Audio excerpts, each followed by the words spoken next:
Mido and the Valley of Living Light. The wind from the Mistrock Mountains whispered behind him as Mido descended into the valley that unfolded like a dream before his eyes.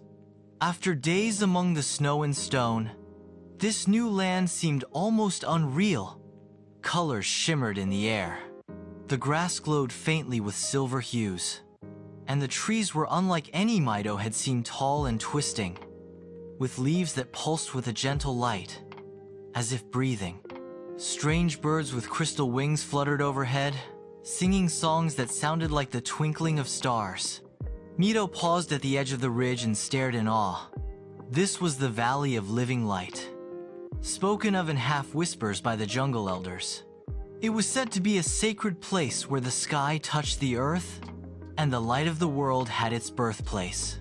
But no one had ever seen it and returned to tell the tale. He took his first step into the valley, and the ground beneath his feet hummed softly. With every step, the light around him shifted, responding to him, guiding him. For the first time in his long journey, Mido didn't feel the threat of danger. The valley welcomed him. Or so he thought.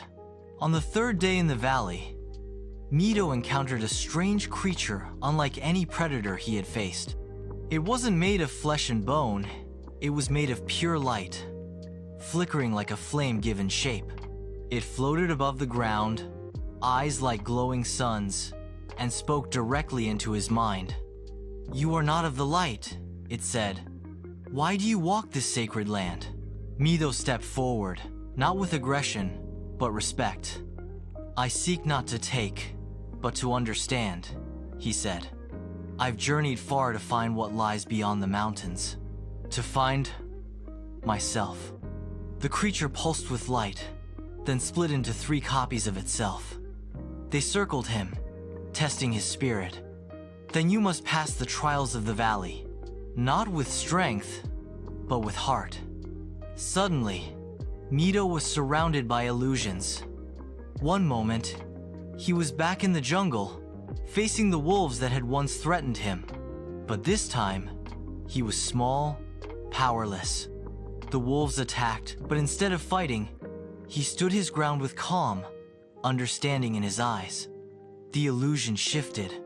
He was back in the river, the anaconda rising again, but now it cried out in pain, a creature desperate to survive, just as he had been. Mido lowered his head in compassion, offering peace instead of battle. Then he saw his younger self lonely, unsure, staring into the horizon. That image spoke. "You have come far, but what do you truly seek?" Mido lowered his head and finally said aloud, "I seek not glory or strength. I seek to know who I am. To walk the world and become something greater than fear or instinct." Silence fell. The light creatures vanished. Then, slowly, the valley itself responded. The trees bent toward him. The sky above opened in a beam of gold, and from it descended a shape, a massive glowing being shaped like a dinosaur, but woven from the purest light. It was the first light, the original spirit of the land. "You are the first to walk this path with such heart," the being said. "You are more than flesh, more than strength. You are light now too." The spirit touched Mido with its glowing snout, and suddenly, Mido felt a clarity. His journey wasn't just about adventure, it was about becoming, about healing a broken world and inspiring others to rise above fear. When the light faded, Mido stood alone again, but something had changed. He now glowed faintly, his steps leaving traces of light behind. The valley had accepted him, and in the distance, past the colorful fields, was a new horizon. A storm gathered beyond it, not of weather, but of darkness and shadow. His journey was not yet over, but now, Mido walked not just as an adventurer or survivor, he walked as a bearer of light.